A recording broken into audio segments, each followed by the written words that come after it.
thank you, and on behalf of the Dasra board and the Dasra team, a very warm welcome. We do expect a packed house as people trickle in today, and we are thrilled that you'll be spending Saturday with us. I've had, like Neera said, I've had the privilege of being involved with, I don't know where to stand. I've had the privilege of being involved with Dasra for the last 8 years. These years, I must say, have been years of spectacular growth for Dasra. And I do believe spectacular impact in the social sector by Dasra as well, in a very, very unique way.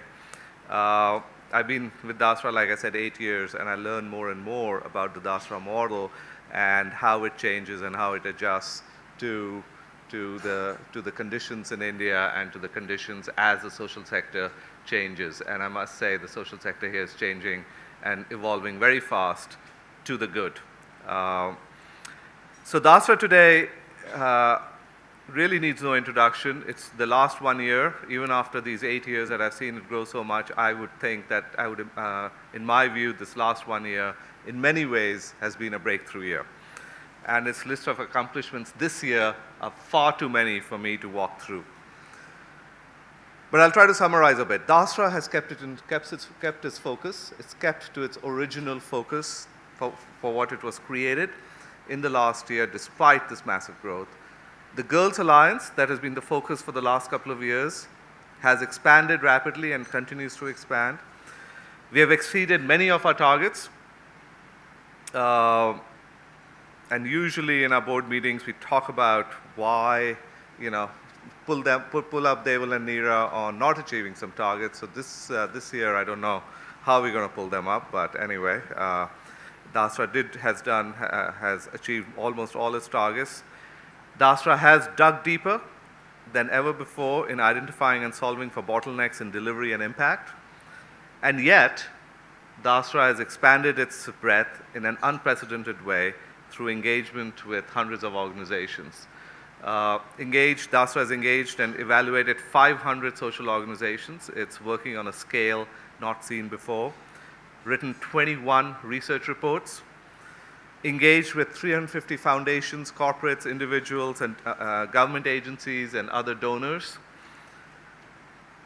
And engaged with and very importantly, engaged with 140 social organizations on the ground via leadership forums, portfolio management services, and volunteering programs. It's provided leadership training, and which has proved very, very successful. Social organizations need its leaders to be trained, to scale, to grow, to measure.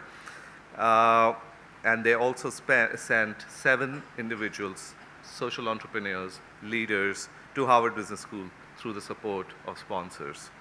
So a lot was done. Dasra also raised about 80 crores, $13.5 million this past year. Although I must say Dasra's impact, I would submit, goes far beyond the funds that it channels into the ecosystem.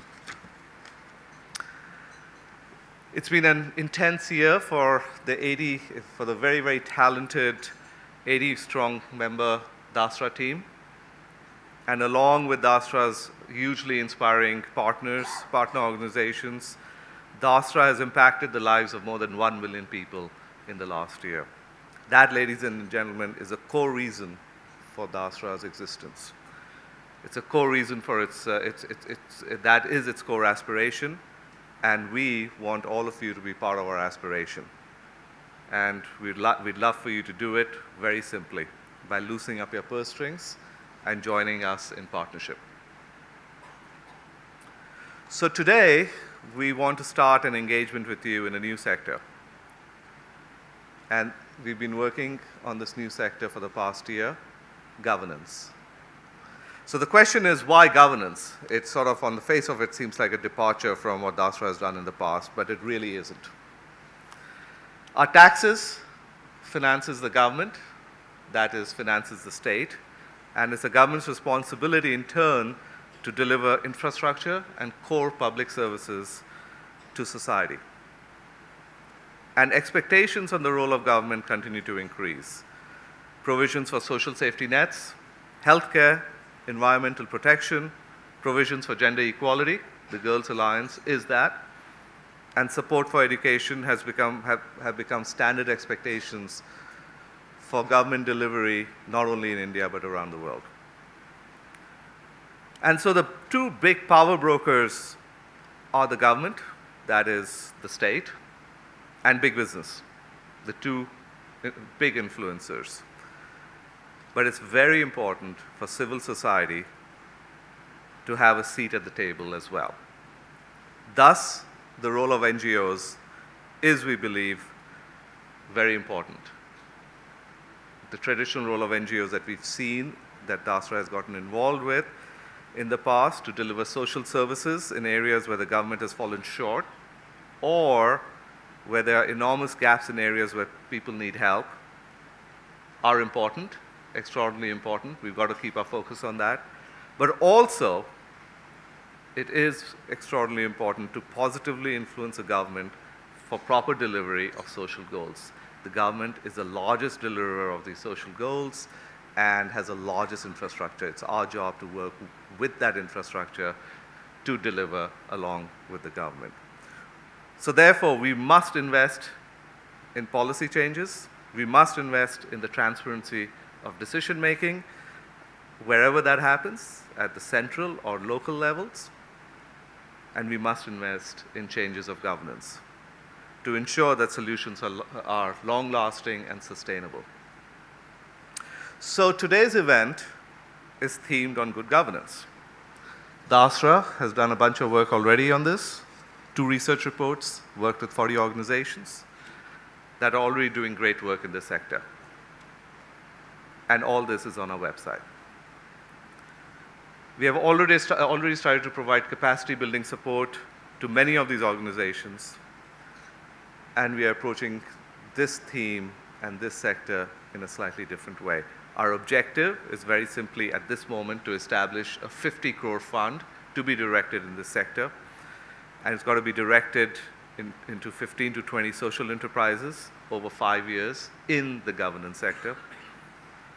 We've engaged so far more than 100 philanthropists on this topic who are very, very interested. It's a sector that has a lot of relevance in our new India. And all the philanthropists are here. Our objective is to fund this within India only. And I'm pleased to announce that 10 crores rupees so far out of the 50 has already been committed by local philanthropists. So this is our 3rd day of events, as Neera said, and these past 2 days, we were thrilled to see keen interest from various different organizations. Day 1, as you know, was a CSR event held at the Bombay Stock Exchange, sponsored by the Bombay Stock Exchange, for which we're very grateful. So we got a lot of interest that day from 150 India's leading corporates. Yesterday was a foundation day. We had 50 leading NGOs and 25 foundations. We also witnessed the graduation of the first Dasra Social Impact Leadership Program, which was very touching for me and very emotional and a lot of fun, and to see these social entrepreneurs going out there, having done started incredible businesses and self-starters with a great vision, and all we do at Dasra is help grow that vision. And that was fantastic to see. And we celebrated this class of 35 leaders of social organizations that have transformed so many lives. We were also proud to announce the launch of a new initiative by Harvard Business School that focuses on Indian CSR. So we come to today. Today is Dasra's signature event for philanthropists, and that's many of you. We have a distinguished panel of speakers, and we look forward to sharing day 3 of the Dasra Philanthropy Forum with all of you.